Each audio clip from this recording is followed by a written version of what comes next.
या तो आज हम कोल और पेट्रोलियम कर लेते हैं शुरू, ठीक है ना।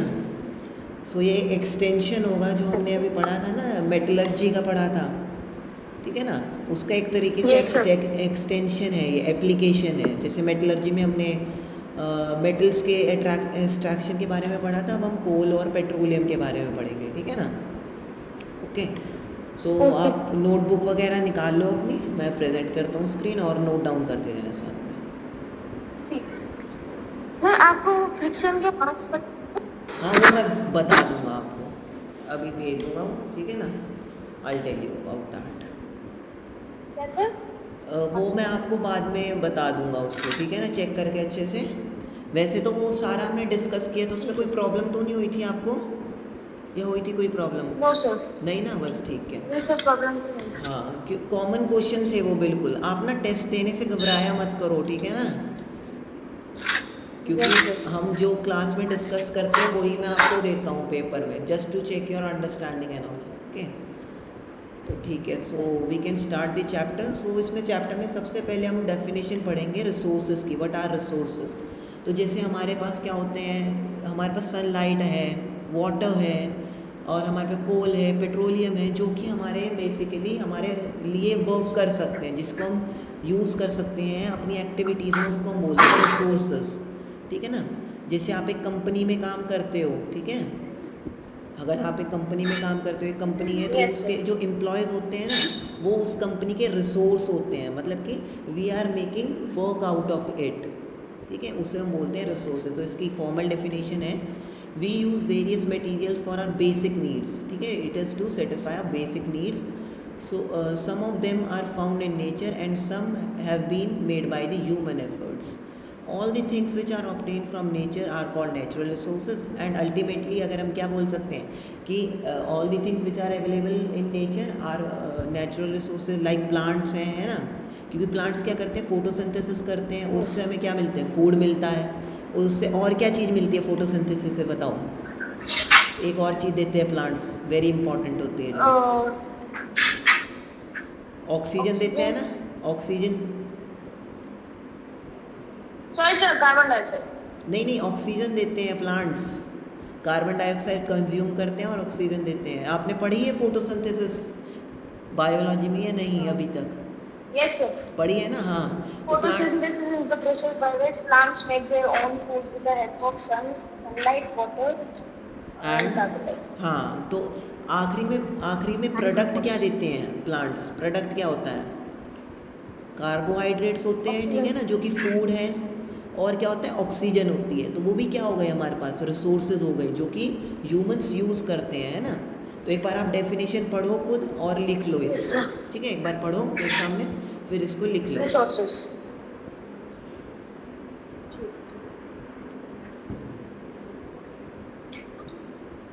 बताओ, पढ़ के बताओ एक बारी मुझे। We use various metals for our basic needs. Some of them are found in nature and some have been made by human efforts. All things which are obtained from nature, they are called natural resources. Very good. अच्छा, human उसकी क्या होगी, human resources की क्या होगी, या फिर man made resources की डेफिनेशन क्या होगी, बताओ। क्योंकि इसमें अभी हमने नेचुरल रिसोर्सेज के बारे में, रिसोर्सेज का बेसिक वैसे मतलब क्या है कि रिसोर्स क्या होता है? जैसे आप जो काम कर रहे हो अभी, ठीक है ना, तो उसके लिए आपको क्या यस चाहिए, सर। इक्विपमेंट। जैसे अभी आप लैपटॉप यूज़ कर रहे हो, ठीक है ना, वो आपका एक रिसोर्स है, यस। जिससे आप एक अपनी जो है ज़रूरत पूरी कर रहे हो, ठीक है ओके ना। सर। रिसोर्स जैसे मैंने आपको बताया, जैसे हम सोलर एनर्जी ट्रैप करते हैं, है ना, सोलर पैनल्स यूज़ करते हैं, तो सन की यस जो सर। रेडिएशन होती है उसको हम ट्रैक करते हैं, तो वो क्या है, वो एक रिसोर्स है, ठीक है ना। तो बेसिकली ये समझ लो कि जो हमारे पास एक हमें ज़रूरत है ना, जो हमें एक काम करना है, उसके लिए हमारे लिए हम उसको नेचर से या फिर हम आर्टिफिशियली कुछ क्रिएट करते हैं उस चीज़ को पूरा करने के लिए, ठीक है। जैसे हमें एक बर्तन बनाना है, यस सर। बर्तन बनाना है, ठीक है ना, तो हम क्या करेंगे, हमें क्या चाहिए उसके लिए, हमें स्टील चाहिए, हमें मशीन्स चाहिए, हमें लोग चाहिए, ठीक है ना, to create that utensil in the end. तो क्या होता है, वो सारी क्या चीज़ है, वो सारे रिसोर्सेज हैं, ठीक है। अभी हम चैप्टर कंटिन्यू करेंगे, सब कुछ समझ आ जाएगा, ठीक है ना, एग्जाम्पल्स के थ्रू। चलो पहले आपने ये दोनों नोट डाउन कर ली डेफिनेशंस। कर तो लीजिए। सर मैं कर रहा हूँ। हाँ कर लो, इसको कर लो, फिर हम कर रहा हूँ सर। फॉरवर्ड करते हैं फिर। चलो करो।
हो गया? एक सेकंड सर। ओके।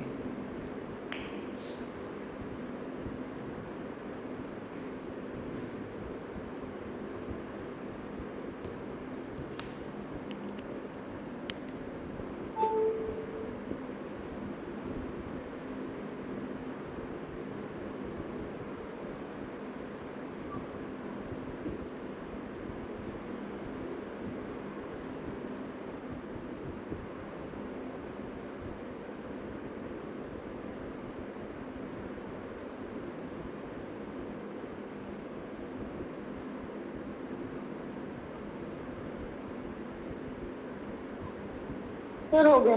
ठीक है, वेरी गुड। चलो अब हम इसको डिस्कस करते हैं आगे। हाँ, तो हमारे जो नेचुरल रिसोर्सेज होते हैं ना, जो कि हमें नेचर से मिलते हैं, हमने उसको दो कैटेगरी में क्लासिफाई कर रखा है, ठीक है। One is exhaustible and second is inexhaustible. तो एग्जॉस्टेबल रिसोर्सेज वो होते हैं जिसको अगर हम यूज़ करें तो वो ख़त्म हो जाते हैं। जैसे कि हमारा पेट्रोल होता है ना, पेट्रोल होता है, कोयल होता है, तो हम उसको यूज़ करते हैं और वो हमें मतलब है कि बार बार उसको हमें रिफ़िल करवाने जाना पड़ता है ना, वो ख़त्म हो जाता है। जैसे हम पेट्रोल पंप पे जाते हैं, हम रेगुलरली वन वीक में 2 वीक में हम अपनी बाइक को रिफ़िल करवाने जाते हैं ना, तो क्या हम कह सकते हैं कि जो पेट्रोल है वो एग्जॉस्ट हो गया, वो ख़त्म हो गया है ना। वेयर एज अगर हम सोलर एनर्जी की बात करें, सोलर एनर्जी अगर मैं अपने छत पे एक सोलर पैनल लगवा देता हूँ तो मेरे पास कंटिन्यू सोर्स ऑफ एक एनर्जी रहेगा हमेशा, मुझे कभी उसको रिफ़िल नहीं करने जाना पड़ेगा, है ना। वो मेरे पास फ्रीली अवेलेबल है, फ्री, ये मेरे पास फ्री है। जबकि एग्जॉस्टेबल क्या है, हमें उसको पैसे देने पड़ते हैं, है ना। ये चलो ये तो थोड़ी सब्जेक्टिव बात है, बट एग्जॉस्टेबल का मतलब हो जाता है जो ख़त्म हो जाते हैं, जिनको हमें रिप्लेनिश करने के लिए टाइम लगता है। वेयर एज इनएग्जॉस्टेबल वो होते हैं जो हमारे पास सरप्लस क्वांटिटी में प्रेजेंट होते हैं और हमें उसको बदलना नहीं पड़ता बार बार, या फिर वो समझ लो वो ख़त्म नहीं होते, ठीक है ना। उसके बाद भी एग्जॉस्टेबल, जो एग्जॉस्टेबल हैं उसको भी हमने दो कैटेगरीज में क्लासिफाई कर रखा है, रीन्यूएबल एंड नॉन रीन्यूएबल, ठीक है। इसको हमें भी क्लासिफिकेशन को अच्छे से पढ़ेंगे थ्रू एग्जांपल्स, ठीक है। ओके, तो resources that can be broadly classified into two kinds. तो हमने रिसोर्सेज को दो काइंड में क्लासिफाई किया, एग्जॉस्टेबल एंड इनएग्जॉस्टेबल। तो देखो इनएग्जॉस्टेबल कौन से हैं? These resources are present in unlimited quantity in nature and are not likely to be exhausted by human activities। मतलब है जैसे हमारे पास सन की रेज आती है, ठीक है, उसको हमें क्या कर लेते हैं, हार्नेस कर लेते हैं और प्रोड्यूस कर लेते हैं एनर्जी, ठीक है। तो उस पर क्या होता है, हम उसको बोलते हैं कि इनएग्जॉस्टेबल है और इस पर जो ह्यूमन एक्टिविटीज़ हैं उसका कोई फ़र्क नहीं पड़ता, ठीक है ना। तो दीज आर इनएग्जॉस्टेबल। नेक्स्ट हम करते हैं डिस्कस एग्जॉस्टेबल। तो एग्जॉस्टेबल क्या होते हैं? The amount of these resources in nature is limited, ठीक है ना। ये हमारे पास लिमिटेड क्वांटिटी में प्रेजेंट होते हैं and they can be exhausted by human activities. That means अगर ह्यूमन से बहुत ज़्यादा स्केल पे उसको यूज़ करें तो हम उसको ख़त्म भी, मतलब वो ख़त्म भी हो सकते हैं। वेयर एज इनएग्जॉस्टेबल के केस में क्या है, हम कितना ही उसको हार्नेस कर लें बट वो ख़त्म नहीं हो सकती है एनर्जी हमारे पास, ठीक है। जैसे इसका एग्जांपल है इन एग्जॉस्टेबल का फॉरेस्ट है, वाइल्ड लाइफ है, मिनरल्स हैं, पेट्रोलियम है, नेचुरल गैस है, ठीक है। तो ये समझ आया आपको डिफरेंस? ये नहीं आया, एक और बार समझाऊं? एक बार आप खुद पढ़ो इसको डिफरेंस को, फिर बताओ। इनएग्जॉस्टेबल वापस बता लो। इनएग्जॉस्टेबल आप ये समझ लो कि हमारे पास वो अनलिमिटेड क्वांटिटी में प्रेजेंट होता है, अगर हम उसको कितना ही यूज़ करें वो कभी ख़त्म नहीं होगा, ठीक है ना। और एग्जॉस्टेबल वो लिमिटेड क्वांटिटी में होता हाँ, लिमिटेड क्वांटिटी में होता है और उसको हम यूज़ करते हैं तो वो ख़त्म हो जाता है ना। जैसे बाइक का आप एग्जांपल रखो दिमाग में, ठीक है ना। एग्जॉस्टेबल के लिए बाइक का रखो कि उसमें हम पेट्रोल भरवाने लिमिटेड, मतलब लिमिटेड अमाउंट में हमारे पास क्रूड ऑयल प्रेजेंट है जो कि एक पेट्रोल है, ठीक है ना। हम उसको लिमिटेड अमाउंट, जैसे हमें बोलते हैं कि आप कम यूज़ करा करो bikes and motorcycles and all, आप साइकिल का यूज़ करो, क्योंकि क्या होता है कि जो हमारे जो ये रिसोर्सेज होते हैं ना एग्जॉस्टेबल, ये ख़त्म हो रहे हैं हमारे अलार्मिंग रेट पे, और इसका हमारे पास सब्सटीट्यूट अभी नहीं है प्रेजेंट, ठीक है ना। तो हम क्या कर रहे हैं, हम आजकल क्या सुनते हैं कि हमें इलेक्ट्रिक व्हीकल्स की तरफ जाना चाहिए, हमें सोलर पैनल्स लगाने चाहिए, है ना। तो हम क्या कर रहे हैं, एग्जॉस्टेबल इनएग्जॉस्टेबल की तरफ मूव कर रहे हैं, क्योंकि वो अनलिमिटेड क्वांटिटी में प्रेजेंट है।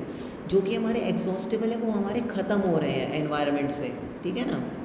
चलो बताओ, और बताओ आपको क्या समझ नहीं आया इसमें। है। इसे समझ आ गया। ठीक है, चलो। एग्जॉस्टेबल जो लिमिटेड है वो हाँ खत्म हो सकता है, लेकिन इनएग्जॉस्टेबल खत्म नहीं होता। हाँ, ख़त्म नहीं हो सकता, इसको चलो नोट डाउन कर लेना आप। और सर ये जो है सोलर एनर्जी, हाँ, उसका क्या होता है, उसका बेसिक मतलब यूज क्या है? सोलर वो एनर्जी उसकी जैसे हम क्या करते हैं, हम एनर्जी कैसे प्रोड्यूस करते हैं, ठीक है। तो आपने वहाँ गए हो कभी यमुनानगर में, वहाँ पे जो इसका थर्मल पावर प्लांट होता है, मैं तो thermal power plant, thermal power plant क्या होता है, ये देखिए है ना, चिमनी होती है, सहारनपुर के रास्ते में पड़ती है ये वाली चिमनीज़, ठीक है। तो इसमें क्या होता है, हम कोल हाँ को हाँ हाँ। बर्न करके हीट प्रोड्यूस करते हैं, स्टीम होती है उससे क्रिएट, जिससे कि हमारी टरबाइंस रोटेट करती हैं। टरबाइंस रोटेट करने से हमारे पे क्या है, इलेक्ट्रिसिटी बनती है। जैसे मोटर देखी है आपने, जो कार्स में होती है छोटी छोटी मोटर्स, ठीक है ना। अगर यस आप सर। उससे एक एलईडी कनेक्ट करते हो ना, और आप मोटर को ट्विस्ट करते हो, घुमाते हो, उसको स्पिन करते हो, तो वो एलईडी जल जाती है। तो सेम कंसेप्ट हम यहाँ पे यूज़ करते हैं, हम टरबाइंस को घुमाते हैं जिससे कि हमारे पास इलेक्ट्रिसिटी प्रोड्यूस होती है, ठीक है। तो उसके लिए हम बेसिकली क्या करते हैं, कोल को बर्न करते हैं, और हमें क्या पता है कोल एक लिमिटेड क्वांटिटी में प्रेजेंट है, रिसोर्स हमारे पास है ना। तो उसके अल्टरनेट में हम क्या यस यूज़ सर। करते हैं, solar panels, solar panels to produce electricity, electricity. तो देखो सोलर पैनल्स हम कैसे यूज़ करते हैं, तो जो हमारे घर होते हैं ना, या फिर जैसे मॉडर्न सिटीज़, ये वाला अच्छा एग्जाम्पल, तो ये जैसे सन है हमारे पास, सन तो एनर्जी रेडिएट करता रहेगा चाहे हम उसको ले या ना ले, है ना। तो इससे अच्छा हम क्या है, हम उसको यूज़ कर लेते हैं एनर्जी को। जब सन तो रेडिएट कर ही रहा है ना, सन तो फेंक ही रहा है अपनी एनर्जी, तो हम उसको कैप्चर कर लेते हैं इससे अच्छा। तो जैसे इसने यहाँ पे सोलर पैनल लगा के कैप्चर की है एनर्जी, जिससे कि वो इलेक्ट्रिसिटी में कन्वर्ट होगी, उससे आपका रेफ्रिजरेटर भी चल रहा है, उससे आपकी लाइट भी चल रही है, उससे आपका टीवी भी चल रहा है ना। तो इधर क्या हुआ, हमें कोल का यूज़ नहीं करना पड़ा, है ना। तो हमने अगर कोल का यूज़ नहीं किया तो हमने पॉल्यूशन होने से रोक लिया। दूसरी बात है कि कोल हमारे पास क्या है, लिमिटेड क्वांटिटी में प्रेजेंट है, और हमारे पास सनलाइट क्या है, अनलिमिटेड क्वांटिटी में प्रेजेंट है। तो हमें इससे एनवायरनमेंट को भी फ़ायदा होया और हमें इकोनॉमिकली भी फ़ायदा होया, है ना, कि हमारे रिसोर्सेज ख़त्म नहीं हो रहे हैं, हम उसको अच्छे से यूज़ कर पा रहे हैं जो कि हमारे पास अवेलेबल है, ठीक है ना। तो जैसे डेफिनेशन इसकी अच्छे से पढ़ोगे आप, तो देखो अब ये वाली सनलाइट वाली बात समझ आई है या नहीं। यस सर, कैप्चर कर लेते हैं। हाँ, वेरी गुड। और इसमें कोल की बात समझ आई है, कोल से हम कैसे यूज़ करते हैं एनर्जी क्रिएट करने के लिए, है ना। कोल हमारे पास लिमिटेड सर क्वांटिटी में कैसे यूज करते हैं कोल को? कोल को हम बर्न करते हैं, जैसे ये थर्मल प्लांट है ना, थर्मल प्लांट, ठीक हाँ है, हाँ हाँ हाँ, उसको बर्न करते हैं। उसको बर्न करते हैं, जिससे कि क्या होता है, हमारे पास हीट क्रिएट होती है। उस हीट से हम पानी को गर्म करते हैं, वाटर को इवेपोरेट करते हैं, जिससे कि वो वाटर वेपर्स बन जाते हैं, उससे हम टरबाइंस को घुमाते हैं, ठीक है ना। बेसिक ये बात समझो कि हम इलेक्ट्रिसिटी प्रोड्यूस करने के लिए एक जगह कोल यूज़ करते हैं, और सेकंड जगह हम यूज़ कर रहे हैं ये क्या बोलते हैं, सोलर एनर्जी। तो बेनिफिशियल क्या होगा हमारे लिए, बेनिफिशियल होगा ना ये इनएग्जॉस्टेबल हम सनलाइट को यूज़ करें, क्योंकि ये हमारे पास अनलिमिटेड क्वांटिटी में प्रेजेंट है, वेयर एज कोल हमारे पास लिमिटेड क्वांटिटी में प्रेजेंट है ना। तो जैसे एग्जांपल देखो यहाँ पे, कोल है, पेट्रोलियम है, नेचुरल गैस है, ये हमारे पास लिमिटेड है बहुत ज़्यादा। अच्छा एयर बताओ, एयर कैसे हो सकती है इनएग्जॉस्टेबल में, एयर क्यों है। सनलाइट तो चलो समझा दिया मैंने, एयर क्यों बताओ। क्योंकि सर एयर हमेशा चलती है। हाँ, उससे क्या एयर होगा, हमेशा चलती रहती है, ऑक्सीजन। नहीं एयर से हम और एनर्जी कैसे बना सकते हैं बताओ। एयर से एनर्जी, हाँ, विंड मिल्स ये पता है आपको सर, क्या होती है? विंड मिल्स, हाँ सर, विंडमिल्स को हाँ, तो वो क्या करती हैं बताओ? विंड सर वो मिल्स, घूमे हाँ घूमती हैं। घूमने से क्या होता है? एनर्जी प्रोड्यूस करती है। हाँ वेरी गुड। तो क्या है कि एयर जो है हमारी ब्लो तो करती रहेगी, है ना? तो क्या हुआ है, एयर तो हमारी ब्लो करती रहेगी ना, बट अगर मैंने वहाँ पे एक विंड मिल लगा दी है जो कि हमारी ये टरबाइन को रोटेट करवाएगी, उससे क्या होगा, जब मोटर रोटेट करेगी तो हमारे पास क्या होगा, इलेक्ट्रिसिटी बनेगी, है ना? तो ये भी एक क्लेवर वे है of extracting of harnessing energy, है ना? तो इस तरीके से विंड मिल, जो अगर आप गुजरात जाओगे ना, गुजरात या फिर कोस्टल एरियाज में जाओगे तो ये विंड मिल्स लगी हुई मिलेंगी, क्योंकि वहाँ पे एयर जो है एक हाई वेलोसिटी पे मूव करती है और लोग लोग वहाँ पे अपना मतलब इनएग्जॉस्टेबल रिसोर्स है, तो वहाँ पे इलेक्ट्रिसिटी बहुत ईजिली प्रोड्यूस कर पाते हैं लोग, ठीक है ना? जबकि जैसे हमारा एरिया है वहाँ पे विंड नहीं है इतनी अच्छी, इतनी तेज़ नहीं चलती कि वो रोटेट कर सकें, तो हमें अनफॉर्चुनेटली थर्मल जो है इनका यूज़ करना पड़ता है, ठीक है ना?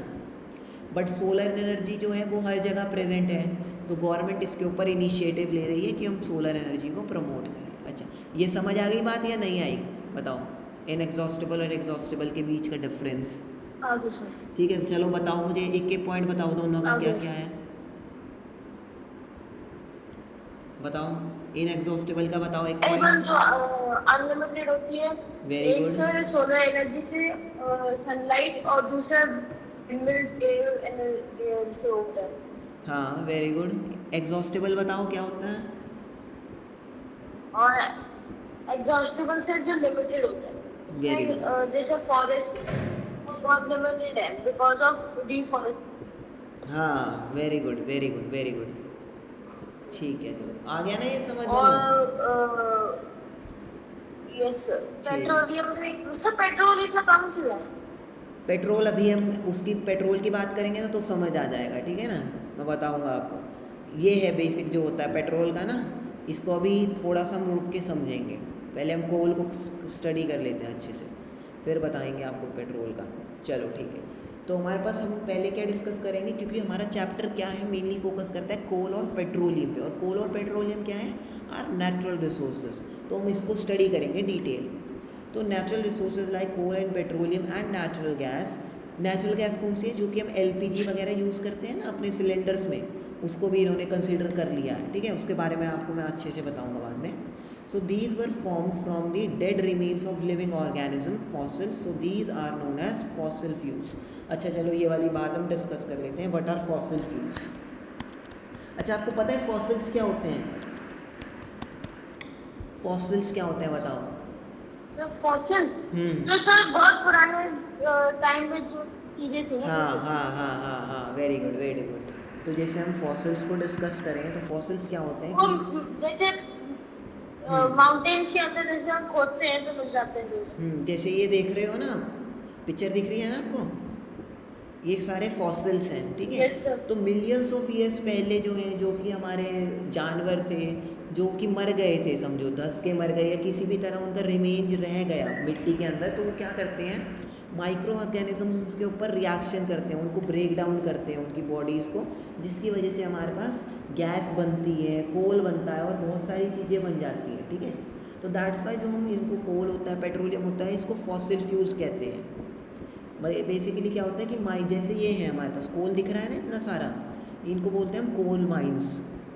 तो Yes, कोल sir. माइंस में बेसिकली क्या होता है कि जो हमारे बहुत सारे एनिमल्स होते हैं जो कि दब के मर गए हैं, ठीक है, उनके ऊपर माइक्रोब्स जो हैं अपना रिएक्शन करते हैं, वो कि सड़ जाते हैं, वो मतलब एक जगह पड़े हुए सड़ जाते हैं, जिसकी वजह से हमारे पास गैस बनती है और ये कोल बनता है, ठीक है ना?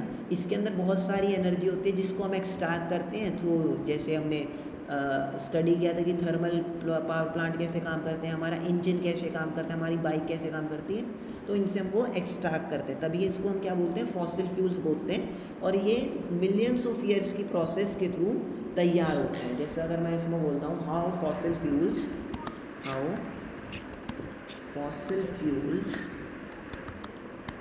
आर क्रिएटेड,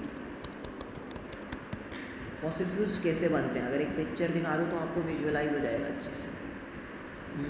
अच्छा सा कोई पिक्चर एनसीईआरटी बुक में होगा शायद, एक आधा मिल जाएगा आपको, एक अच्छा पिक्चर है शायद उसमें, आप देखना। एनसीईआरटी बुक है अभी आपके पास साइंस की, उसमें चैप्टर यस खोलो। सर, मैं चेक कर। हाँ खोलो, एक उसमें अच्छा डायग्राम है मेरे ख्याल से, मुझे याद है। हाँ ये वाला है शायद।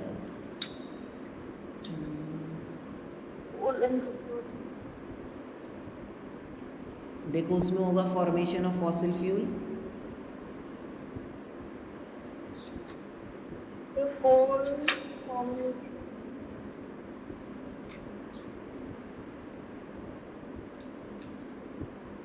नहीं सर, नहीं है, चलो कोई बात नहीं, मैं आपको फॉर्मेशन ऑफ फॉसिल फ्यूल्स तो कहीं नहीं है। नहीं है, एक ऐसा ना डायग्राम होता है ऐसा कुछ, ठीक है ना, इसको देखो अच्छे से, मैं दिखाता हूँ आपको।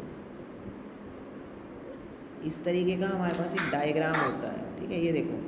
तो क्या होता है कि ओशन था हमारा, millions of year ago organism in an ancient ocean died, their remains fell in the ocean floor. तो क्या होता है, ओशन था ना, तो उसमें जो डेड एनिमल्स हैं उनकी जो बॉडीज़ थी वो सेटल डाउन कर जाती हैं ऑन द सरफेस, ठीक है ना। अब क्या है कि ओशन, उनकी बॉडीज़ तो वहीं पड़ी रही, और जो है उनके ऊपर सैंड और गिर गई, तो जिस वजह से क्या हुआ, वो कवर हो गई उनकी बॉडी, जैसे अब ब्लैक ब्लैक सैंड कैसे गिर गई उन पे? जैसे हमारे पर टेक्टोनिक क्या होती है, एक्टिविटीज़ होती है हर चीज़, जैसे हमारी जो अर्थ है ना, जैसे अर्थक्वेक आता है, अर्थक्वेक कैसे आता है, टेक्टोनिक प्लेट्स पता है आपको क्या होती हैं, मतलब है कि हमारी अर्थ पे जो है हमेशा मूवमेंट चलती रहती है। जैसे आप डेजर्ट देखते हो, डेजर्ट तो उस पर क्या हवा चलती रहती है हमेशा, तो वो डून्स बोलते हैं ना उनको, जो हिल्स बन जाती हैं डून्स, तो वो अलग अलग जगह क्रिएट होती है, तो वो भी इस तरीके से ही मूवमेंट हो जाती है पानी के अंदर भी, उसकी सैंड की, ठीक है ना। तो सैंड जो होती है उसके ऊपर कवर हो जाती है, जैसे हमारी डेड बॉडीज़ तो नीचे ही पड़ी रहेंगी, उसके ऊपर हमारी सैंड कवर हो जाए। जैसे आप क्या करते हो, अगर आप क्या करो, एक कोई जैसे, हाँ कोई कमरा है, ठीक है, उसको आप 1 मंथ तक मत खोलो, तो क्या होता है वहाँ पे हमारे पास सैंड इकट्ठी हो जाती है, धूल मिट्टी आ जाती है। सर वो कहाँ से आती है? वो तो मूवमेंट होती रहती है ना एनवायरनमेंट में, एटमॉस्फेयर में वो रहती है हमारी एयर, वो मूव करती रहती है, बट अगर जब हम उसको डिस्टर्ब नहीं करते तो वो सेटल डाउन हो जाती है ना। जैसे आप सनलाइट, अगर सुबह सुबह का समय होता है ना, तो जब सनलाइट एंटर करती है घर में, तो आप देखते हो कि पार्टिकल्स मूव करते हैं, बहुत सारे पार्टिकल्स होते हैं, अगर सनलाइट की तरफ देखते हो आप तो, देखा है आपने कभी या नहीं? हाँ तो देखा है ना, टिंडल इफेक्ट बोलते हैं उसको हम स्टडी करेंगे क्लास 9th में शायद। हाँ जैसे ये होता है ना, ऐसे ऐसे आती है ना हमारे पास सन रेज, तो हम इसमें पार्टिकल्स देख सकते हैं, है ना। तो अगर हम उन पार्टिकल्स को डिस्टर्ब ना करें ना, तो वो क्या कर जाते हैं, वो सेटल डाउन कर जाते हैं, ठीक है। सेम कंसेप्ट समझो इसमें लगता है हमारे पास, जिसमें हमारे पास क्या होता है कि वो सेटल डाउन कर जाता है, कि जो हमारा डेड रिमेन तो पड़ा रह गया, ब्लैक ब्लैक दिख रहा है ना, ये डेड रिमेन है, उसके ऊपर हमारी सैंड कवर हो जाती है, ठीक है। तो इस सैंड कवर होने की वजह से क्या हो जाता है, एक एनवायरनमेंट ऐसा बन जाता है कि वहाँ पे कोई ऑक्सीजन नहीं होती, और हमारे जो है माइक्रो ऑर्गेनिज्म उस पर रिएक्ट करते हैं, जैसे ये लिखा है उन्होंने, over time layer of sediment piled on the top of the remains of the dead organism, this forms a layer of sediment rocks। तो यहाँ पे रॉक की लेयर बन जाती है अबव दी हमारे पास डेड रिमेन। तो क्या होता है उसके बाद कि heat and pressure from the weight of the layer turns the remain into fossil fuel called oil. तो जो रिमेन हमारा होता है ना, इसको ये ऑयल में कन्वर्ट कर देता है, because of the high pressure and heat which have been developed by the, ये जो हमारे पास ऊपर इसके वो लेयर्स है ना, इसकी वजह से, ठीक है। समझ आया या नहीं, बताओ समझ आया या नहीं आया ये वाला? ठीक है, ये मैं आपको भेज दूंगा चाहे इसकी पिक्चर ना, इसको आप समझ लेना। तो उसके बाद हम क्या करते हैं, ये ऑयल, मैं स्क्रीनशॉट ले लेता हूँ। हाँ ले लो, स्क्रीनशॉट ले लो,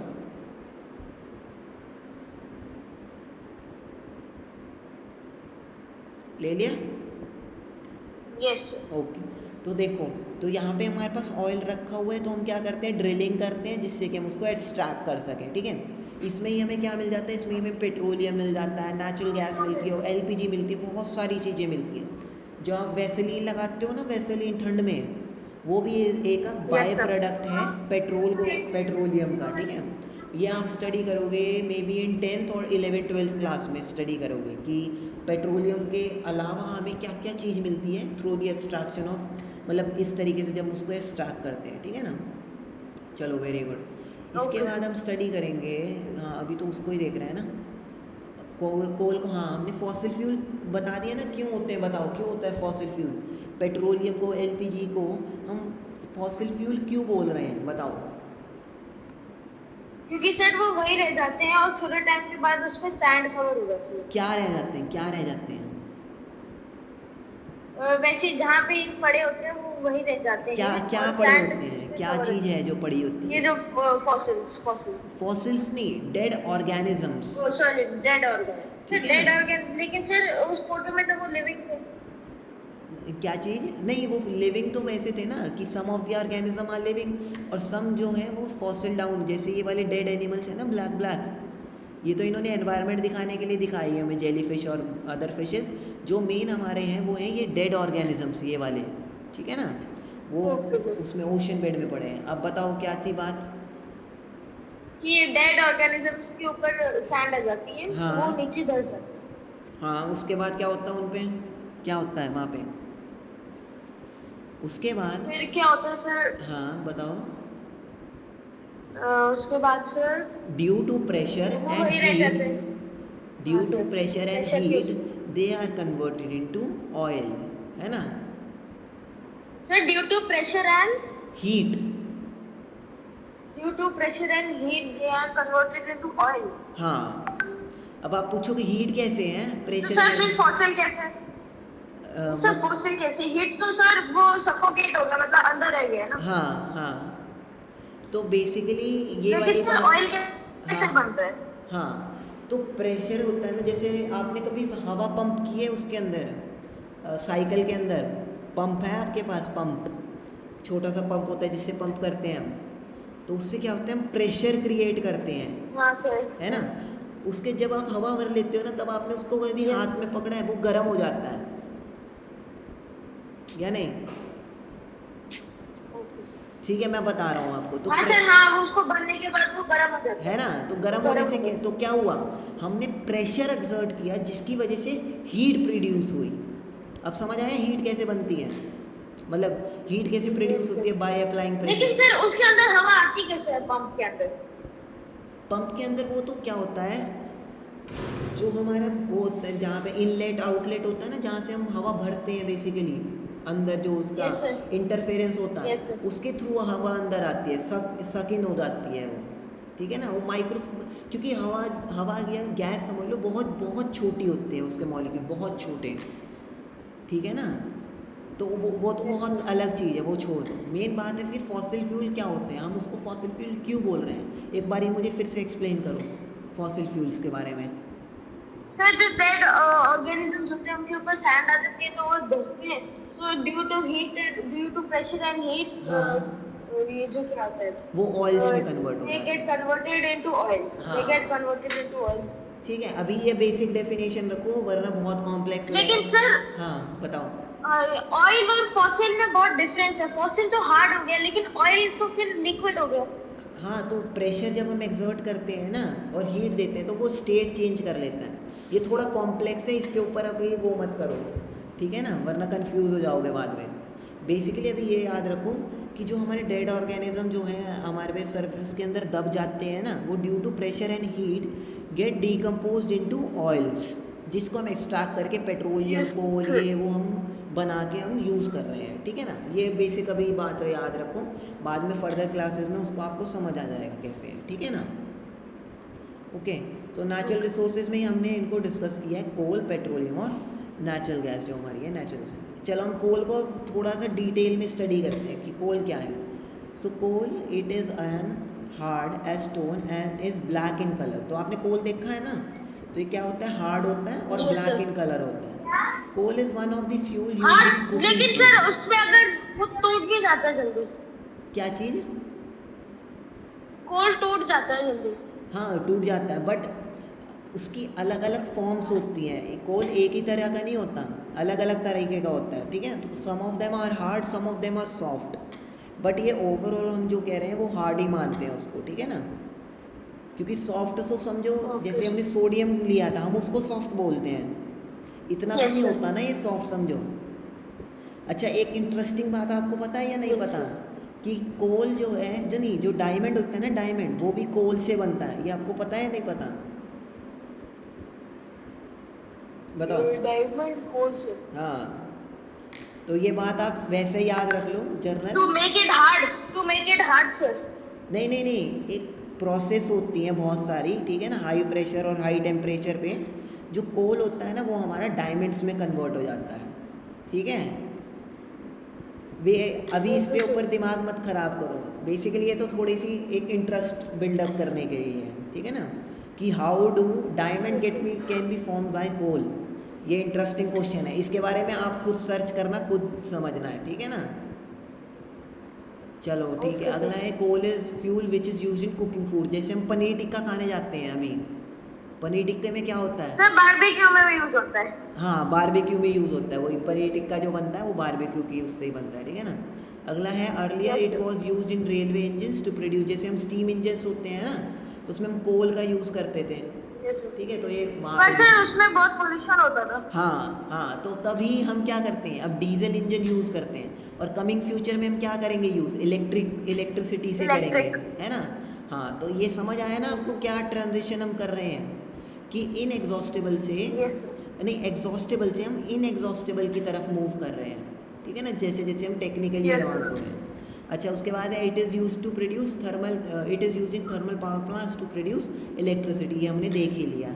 उसके बाद coal is also use as a fuel in various industries. इसको हम चलो कह सकते हैं कि बहुत सारी इंडस्ट्रीज़ में यूज़ होता है, जैसे हमारी फैक्ट्रीज़ होती हैं, ठीक है, फैक्ट्रीज़ में Yes, यूज़ sir. होता है, बहुत सारा कोल यूज़ होता है, ठीक है। चलो अब हमने कोल के बारे में डिस्कस कर लिया। उसके बाद हाँ स्टोरी देखते हैं कि कोल आखिर बनता कैसे है, कोल एग्जिस्टेंस में क्या आता है, उसकी हम सुनते हैं स्टोरी, क्या कहता है coal. So about 300 million year ago the earth had dense forest in low lying wet areas. तो हमारे पास क्या थे, हमारे पास बहुत सारे डेंस फॉरेस्ट थे लो लाइंग एरिया में। Due to the natural processes like flooding these forest get burned अब बरीड अंडर दी सॉइल, ठीक है ना। तो क्या होता है, फ्लडिंग हुई और हमारे नेचुरल प्रोसेसेस हुए, जिसकी वजह से क्या होया, ये हमारे प्लांट्स जो थे वो बरी डाउन हो गए, ठीक है ना, बिटवीन दी सर्फेसेस। वो मतलब जैसे अभी हमने क्या है ये वाली स्टडी की थी ना, ये वाली चीज़, ये हमने ऑर्गेनिजम्स के लिए स्टडी किया था। ऑर्गेनिजम्स से हमारे पास बनता है फ्यूल, जबकि हमारे पास जो प्लांट्स वगैरह डिके होते हैं उसकी वजह से हमारे पास बनता है कोल, ठीक है ना। ये भी एक छोटा सा डिफरेंस है। तो सेम प्रोसेस यहाँ पे हुई कि नेचुरल प्रोसेस से जो हमारे प्लांट्स थे, जो हमारे फॉरेस्ट थे, वो बरी डाउन हो गए अंडर द सॉइल। तो as more soil deposit over them they get compressed. Compress की वजह से क्या हो गया, उनके ऊपर प्रेशर ज़्यादा लगना शुरू हो गया। And the temperature also rose as they sank deeper and deeper under high pressure and high temperature dead plants got converted to coal. अब ये वाली बात समझ आई या नहीं आई, बताओ, इसकी स्टोरी समझ आई कोल की, क्या हुआ था इसके साथ, ये कैसे बना। यस सर कि 300 मिलियन इयर्स पहले अर्थ had dense forest. Dense forest मतलब सर बहुत बड़े। डेंस क्या होता है, डेंस डेंस क्या होता है, पहले ये बताओ, डेंस वर्ड क्या मतलब सर क्या है? डेंस हाँ डेंस, ये चीज़ डेंस क्या है। डेंस होता था, ये बहुत डेंस है।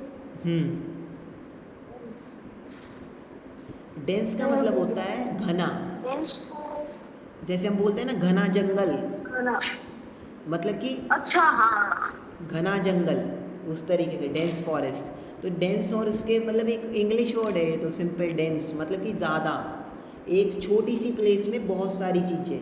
जैसे हम क्या बोलते हैं कि हमारे इंडिया की पॉपुलेशन डेंसिटी बहुत ज़्यादा है, मतलब कि एक पर्टिकुलर एरिया में बहुत सारे लोग रहते हैं। यही सेम चीज़ आप समझ लो फॉरेस्ट के लिए, कि एक पर्टिकुलर एरिया में बहुत सारे फॉरेस्ट, बहुत सारी ट्रीज़ लगे हुए हैं, ठीक है ना। तो उसको हम क्या बोल देंगे, डेंस फॉरेस्ट है। Yes, एक sir. एक चीज़ होता है कि खुले खुले लगे हुए हैं ट्री, और एक है बहुत कंप्रेस डाउन होके बहुत पास पास लगे हैं। तो फॉरेस्ट क्या होता है, फॉरेस्ट ऐसा ही तो होता है, बहुत सारे ट्रीज आस पास लगे होते हैं, है ना। अगर आप पार्क में जाओ तो पार्क में क्या होता है, वो एक एक लिमिटेड, उसमें लिमिटेड ट्रीज लगे होते हैं एक फाइनाइट डिस्टेंस पे, तो हम उसको डेंस नहीं बोल सकते, जबकि हम फॉरेस्ट को बोल सकते हैं डेंस, है ना। चलो आगे पढ़ो इसको, बताओ और क्या चीज़ है। So dense wetland areas, so low-lying wetland, मतलब गीले area, due to natural processes, मतलब like these forests got buried under soil, मतलब ये सारे forest soil के अंदर धर के, हाँ। as more soil deposited over them, they are compressed. Their temperature also rose as the sand and deeper under high pressure. The temperature also rose as the sand deeper and deeper. So as the sand deeper and deeper मतलब deeper deeper जैसे कि ये वाली चीज़ देखो, इसमें क्या है, ये हमारी लेयर थी, ये सेकंड इमेज में देखो लेयर, फर्स्ट इमेज में देखो पहले ये सरफेस यहाँ था, अब ये सरफेस क्या हो गया, ऊपर चला गया ना। और थर्ड में देखो ये सरफेस और ऊपर चला गया, तो ये क्या हो गया, ऊपर से अगर हम ऑब्जर्व करें तो डेप्थ बढ़ती जा रही है ना सरफेस की, या नहीं, yes sir, है ना। yes. उस पर्टिकुलर पॉइंट देखो, ये वाला पॉइंट बिल्कुल वहीं पे है, ये वाली अगर डेड ओशन फ्लोर देखोगे तो ये बिल्कुल वहीं पे है, बट जो है हमारी इसकी जो है डेप्थ इंक्रीज हो रही है अकॉर्डिंग टू दी सरफेस, है ना। तो ये चीज़ है उस चीज़ का मतलब, उसका मतलब कि डीपर एंड डीपर। आगे बढ़ो। उसके बाद sir under high pressure and high temperature, जो अब फिर नीचे बहुत ज्यादा प्रेशर हो गया और टेम्परेचर भी ज्यादा बढ़ गया, तो जो डेड प्लांट्स है they got slowly converted to coal और ऑयल था ना सर। आगे समझ। यस सर, सर उसमें तो आपने ऑयल बताया था, इसमें कोल। हाँ, तो ये अब इसमें देखो, मैंने आपको कहा था ये वाली बात ध्यान रखना। हेयर हम क्या कर रहे हैं use, we are considering dead plants, ठीक है ना। उधर हमने क्या बोला था, डेड ऑर्गेनिजम्स, ठीक है ना। तो ये डिफरेंस है। तो ये आप स्टार पॉइंट बना के लिख लो कि dead plants give coal and dead organism give fossil fuels, ये लिख लो, ठीक है। और अगर मैं आपको अब एक रीजनिंग वाला क्वेश्चन दूँ या एक आपका टेस्ट करूँ, तो मैं बोलता हूँ आपको कि स्टोरी ऑफ पेट्रोलियम बताओ आप मुझे, पेट्रोलियम कैसे बनता है बताओ, क्या होता होगा स्टोरी ऑफ पेट्रोलियम में। सर पेट्रोलियम में पता क्या होता है सर, जो सी है ना, सी हम सी के नीचे जाते हैं बिल्कुल और वहाँ पे खोदते हैं, हाँ, तो वहाँ से हमें पेट्रोल मिलता है। बेसिकली जो है ये हम इसको डाटा को तो नहीं बता सकते भाई 300 मिलियन ईयर अगो, ये तो चलो छोड़ो क्योंकि हम इसको नहीं अभी बता सकते। बट अगर मैं पेट्रोलियम के लिए बात करूँ तो ऑलमोस्ट सेम प्रोसेस रहेगी क्योंकि सेम ही चीज़ हो रही है। बट यहाँ पे क्या होगा, डेड प्लांट्स की जगह डेड ऑर्गेनिजम्स हो जाएंगे बस, ठीक है ना, और कोई डिफरेंस नहीं है। अच्छा चलो ये समझ आ गई, इसका स्क्रीनशॉट ले लो पहले, इसका स्क्रीनशॉट ले लो, हाँ ले लो। और सर इससे पहले वाले का भी दे दो, उसका भी ले लो। वो मैं दिखा देता हूँ, इसका ले लो पहले, मैं वो दिखा देता हूँ आपको दूसरा, ले लिया सर। ठीक है, हो गया। नेक्स्ट करूँ ओपन, इसका भी कर लो कोल का। यस सर, ले लिया सर। ओके एंड ये भी ले लो, हाँ फॉसिल फ्यूल्स का ये लो, ले लिया सर। ठीक है। एंड चलो ये वाला तो अभी नहीं, ये आपके कल पढ़ाएंगे क्योंकि इसमें पेट्रोलियम और नेचुरल गैस का ये वाला लो है। ये वाली आपने लिखी है नहीं लिखी है अब तक, इसका तो ले लिया था शायद आपने, ठीक है देख लो, इसमें कोई कन्फ्यूजन तो नहीं है। ओके इसके बाद हम ये क्लासिफिकेशन इसकी देखते हैं कहाँ तक जाती है आपकी टेक्स्ट बुक्स के अकॉर्डिंग। और इसका ले लो एक बार रिसोर्सेज का, ठीक है। एंड इसका ले लिया आपने ना स्क्रीनशॉट, ये आप लगा के रखना, इसको आपको समझ आ जाएगा। फिर टिंडल इफेक्ट हम डिस्कस किया है, और क्या डिस्कस किया है, फॉसिल्स को हमने दिखाए हैं, विंड एनर्जी दिखाई है, सोलर एनर्जी दिखाई है एंड थर्मोपावर प्लांट, ठीक है। तो चलो आज का तो लेक्चर हो गया हमारा, क्योंकि आज हमने क्या डिस्कस किया पहले ये बताओ। पहले हमने रिसोर्सेज सर और भी कर लेते हैं, अभी तो बहुत टाइम बचा है। हाँ वो तो हो बेसिक, अब तो हो गया ना वैसा। कल हम करेंगे पेट्रोलियम, ठीक है ना। एक बार मैं आपको ओवरव्यू दे देता हूँ उसका, और फिर हम थोड़े से बताता हूँ क्या करेंगे आगे, ठीक है। तो पहले हमने क्या किया, रिसोर्सेज डिस्कस किए। रिसोर्सेज क्या होते हैं, रिसोर्सेज को हमने क्लासीफाई किया है, exhaustible, inexhaustible, renewable, non renewable. उसके बाद हमने इसको और डिटेल में स्टडी किया है, ठीक है ना। और सबसे इम्पोर्टेंट जो था वो थी हमारी स्टोरी ऑफ कोल, कि आखिर बनते कैसे हैं ये चीज़, ठीक है ना। और कोल के बारे में हमने उसकी प्रॉपर्टीज़ वगैरह स्टडी की। चलो एक अब इंटरेस्टिंग चीज़ करते हैं। और फिर पेट्रोलियम के पेट्रोलियम हम कल डिस्कस करेंगे। अभी आप ना ये जो अभी पढ़ा है ना, इसको देखो, इसको एक एनसीईआरटी बुक से पढ़ना।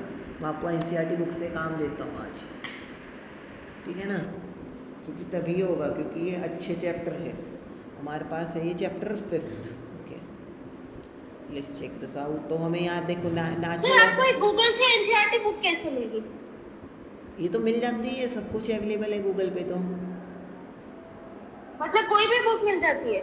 नहीं, कोई नहीं, बट कुछ सिलेक्टेड, जैसे ये तो गवर्नमेंट बुक है ना, ये गवर्नमेंट ऑफ इंडिया हमारे फ्री में प्रोवाइड करती है, इसके कोई पैसे नहीं लगते, ठीक है ना। क्योंकि राइट टू एजुकेशन एक्ट, पता है आपको, राइट टू एजुकेशन, कि every person should have right to study, है ना, उसके अंडर आकर ये हमारे पास सब कुछ फ्रीली अवेलेबल होता है। चलो, आपकी आज का काम ये होगा कि एक्टिविटी 5.1 पूरी करनी है, ठीक है। और हमारे 5.2 भी एक बार, मतलब ये स्टडी करना है, पूरा देखना है। ये हमने आज कोल पढ़ा है, ठीक है। कोल की स्टोरी भी है, देखो कि यहाँ कार्बोनेशन हो रही है, कार्बोनाइजेशन कैसे हो रही है, ठीक है।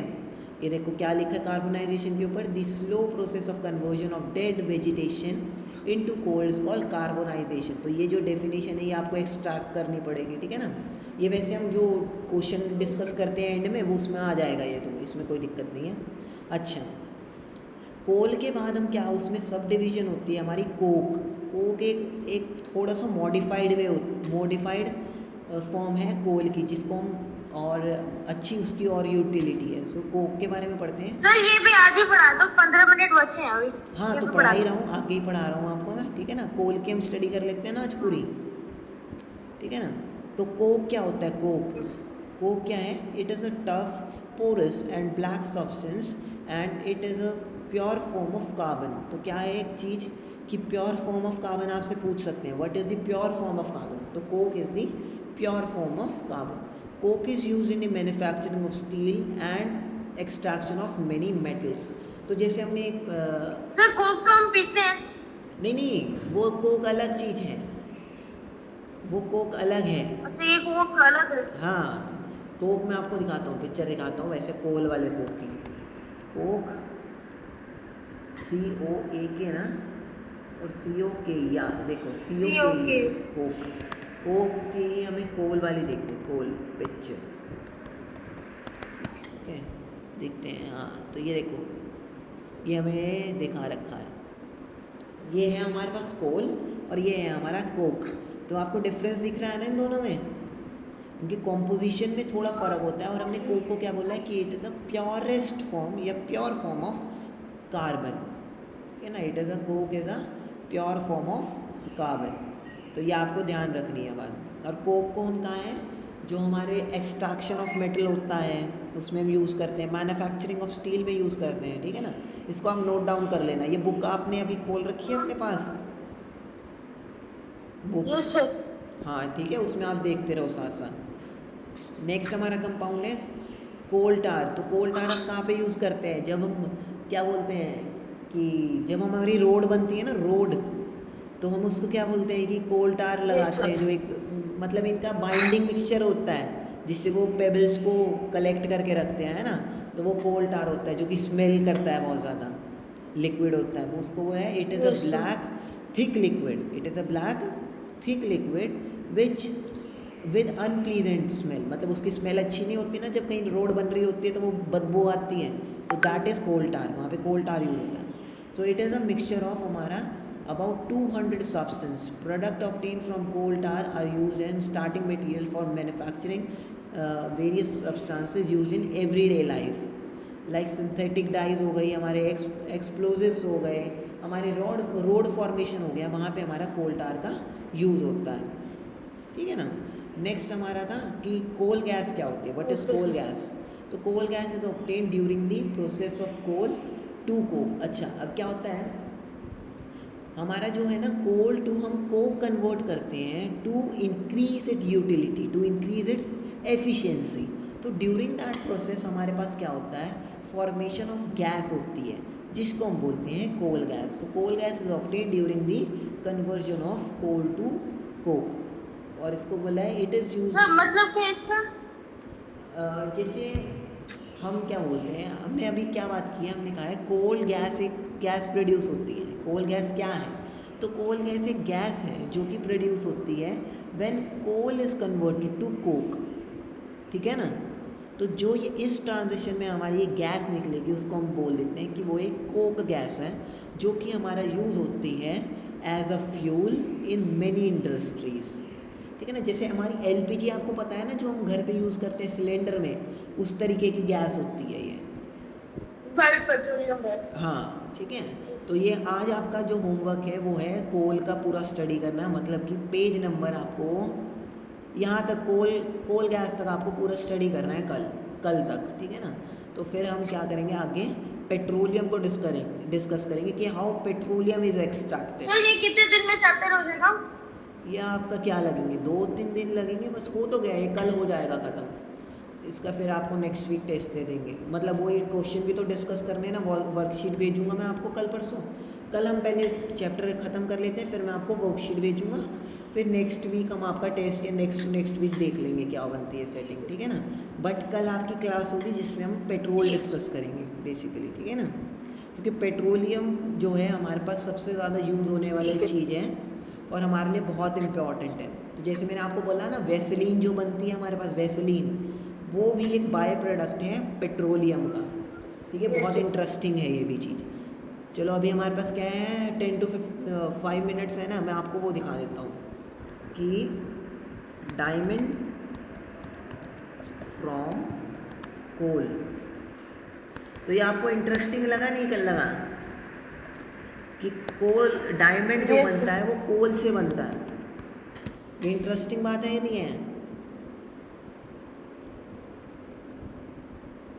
अगर इसकी ये माइंस देखें ना, माइंस, डायमंड कोल माइंस, तो ये हमारे पास साउथ ऑफ इंडिया में प्रेजेंट होता है। जो हमारा कोहिनूर, पता है ना आपको कोहिनूर, ठीक है ना, वो कोयले की खदान में मिला था। कोहिनूर तो एक डायमंड का नाम है।